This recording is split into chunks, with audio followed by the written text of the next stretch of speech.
You're listening to the Mind Manual podcast, episode 16, the one thought that will destroy your weight loss journey every time. When you find people abandoning their protocol for what they plan to eat for the day in order to stay on track towards their weight loss goals, you will almost always find this sneaky one sentence lurking in the background. I deserve this. When any of your favorite foods are in front of you, or even if they're not, and you're looking for that next pleasurable hit of something, you find yourself abandoning all of the great intentions and plans for a slimmer, healthier body because of this one thought when it comes to eating what you know you shouldn't, and that is, I deserve this. This is the lie that we tell ourselves in the moment, in an attempt to railroad our higher ideals.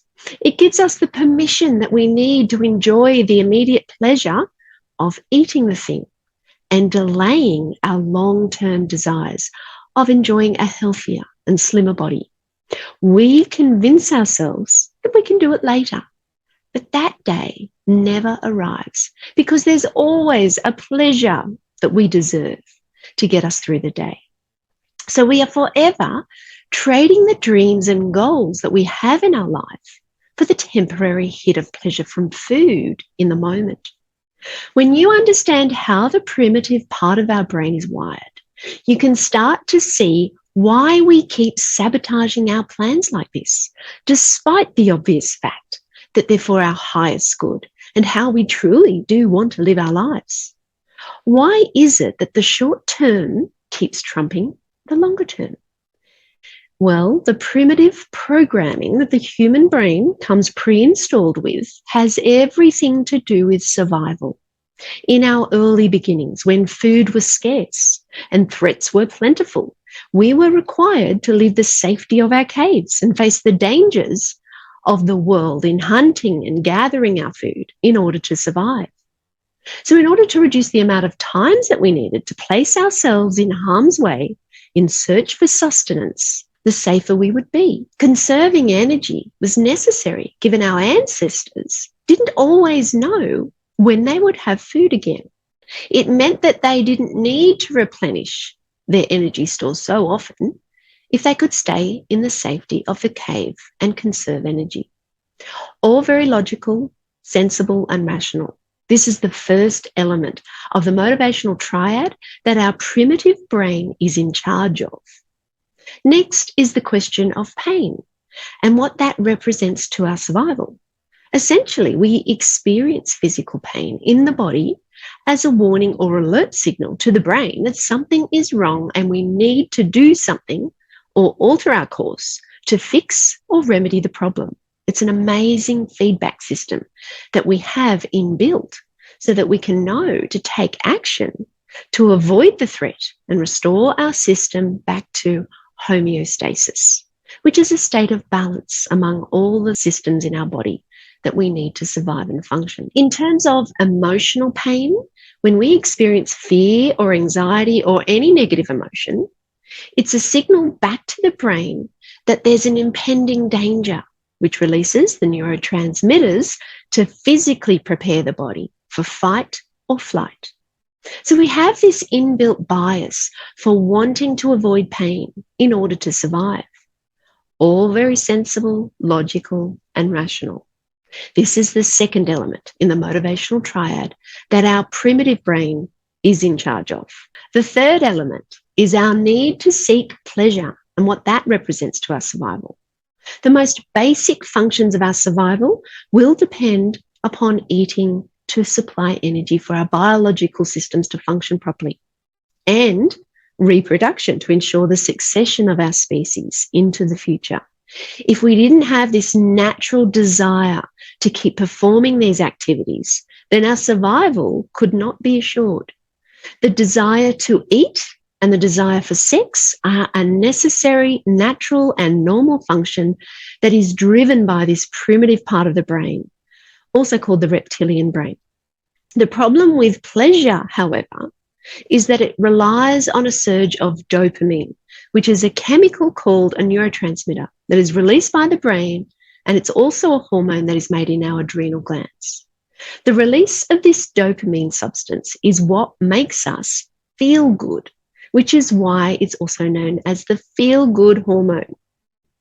Its other role in the body is learning and memory. So it naturally follows there will be a strong link and association between eating and having sex with feeling good, which then gets stored as a memory for easy and efficient recall to conserve energy. This subconscious programming and imprinting process allows the brain to use the least amount of energy to recall the pattern of this event in order to survive.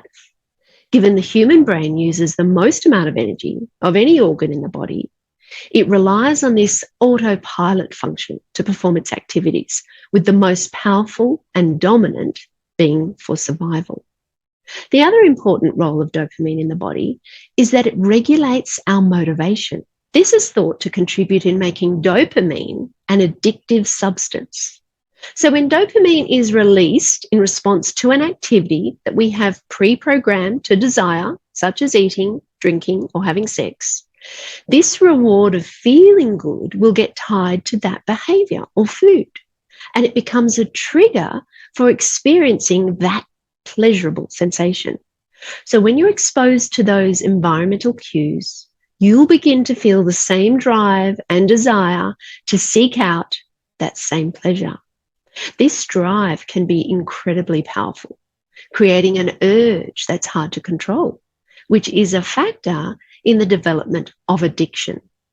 Unfortunately, drugs of abuse also release dopamine. In a study by a professor in the Department of Psychiatry and Biobehavioral Sciences at the University of California, they measured the release of dopamine across various substances.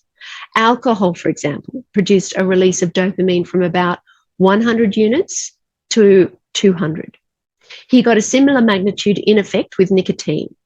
Cocaine produced a huge release from 100 units to about 350 units.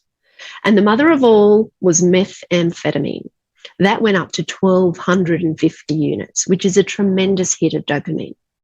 This reward of pleasure linked with food and substances and other activities that release a surge of dopamine becomes so strong that it can crawl up our survival totem pole, making drugs, alcohol, and pleasurable food the most important part of our survival.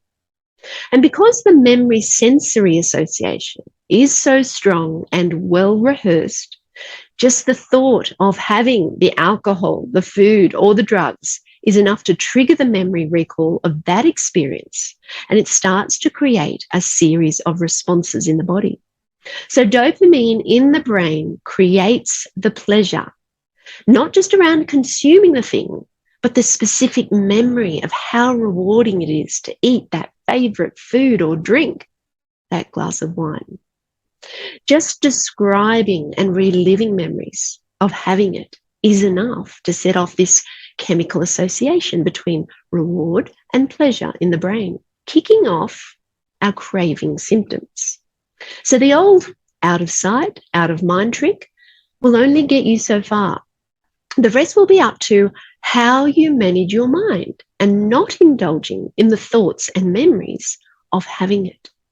The reality is that for many of us who have been lucky enough in the lottery of life to have been born in a part of the world that isn't trapped in the poverty cycle, then these primal instincts are not as relevant to us when we have a plentiful supply of food with a social security safety net, and the law of the land is in order. It's no longer a fight for your life, day in, day out. And so we don't need to be dominated by our primal brain when it urges us to eat the food when you don't need it, or reach for the second or third glass of wine to keep that hit going. We are privileged enough to give more airtime to our higher brain that is familiar with our higher ideals and truest desires of wanting to live in a healthier, slimmer body. In order to do that, we need to stay operating at the level of the rational, logical thinking mind and call it out for what it is. So next time you find yourself thinking of all your favorite foods, which only fuels your desire to go and reach for the thing that you know is contributing to the problems with your weight and health in spite of your higher ideals, and you hear that one poisonous thought that your primal brain will go and offer you, I deserve this. Please don't fall for it. It's a trap. It's a lie that will forever keep you hooked into prioritizing that immediate pleasure hit over what you truly deserve. When you consider the other half of the story, is it also true that you also deserve to be burdened with an extra 10, 20, 30 kilos of weight to carry around at all times, wherever you go? Is it also true that you deserve to be burdened with having to measure and monitor your blood sugar levels throughout each day so you know how much insulin you need to inject to compensate for that failing pancreas? Is it also true that you deserve to restrict your activities in life to only those that are bearable when you're carrying all that extra weight? And the list goes on. We need to call it all out and finish the full story. Because the truth is, you are choosing all of that when you choose to believe the lie that you deserve all that pleasurable food.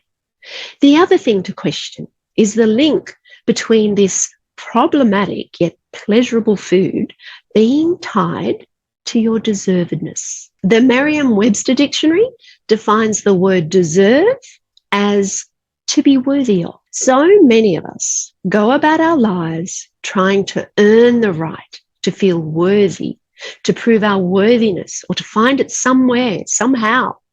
It holds us back and we yearn for it, and yet it's nowhere to be found. I believe this is because our worthiness as a person was bestowed upon us at birth by the mere fact that we arrived here on earth in human form from a divine source of energy. So that is never in question. We were already made complete and whole at birth. There is nothing more that could make you more worthy. It's a given. So it follows that there isn't any amount of food that could make you more worthy or deserving. And the starving person on the other side of that, I deserve this story, is no less worthy either, because they don't have any food. Politics and mismanagement of resources is responsible for that dilemma. But when you tie your worthiness to food, what you're doing is granting yourself all the justification in the world to keep consuming to your own detriment. We are already worthy as we are, and we are no more deserving than our starving friends on the other side. So if you're eating more than you need because you don't want to waste food, I'm betting there's not a single hungry person anywhere in the world who is thankful that you ate more for the sake of their plight. I'm not sure how that helps them in any way whatsoever. So let's not hand the reins over to our primitive mind. It means well, but will also do whatever it takes to fool you into believing that you deserve all the treats and the extra food. A more helpful thought that could go a long way to addressing the real truth of the matter is, I choose my health and the body I want to live in over the foods that will take it away from me. When you expose the truth for what it is and you start to live into that and remind yourself every time you go to eat, it will eventually become your new default consideration and choice that you make about what you eat and how much you eat. This is just one of the ways in how you live more consciously in honoring what you truly desire over the instant dopamine hit of pleasure in the moment. And if you'd like to learn all the ways that we address and overcome the underlying causes of why we overeat, there's a weight loss without willpower program that you can join for as long as it takes to reach your goal weight and reverse that type 2 diabetes. The benefit of taking this program is I don't teach you how to overcome your desire for extra food with willpower. We know that's not sustainable. I teach you how to reduce and eliminate your desire for extra food. So not overeating becomes effortless. And you can also sign up for a free course that introduces you to a couple of these concepts that we teach to get you started over at themindmanual.com. Thanks for listening and have a beautiful day.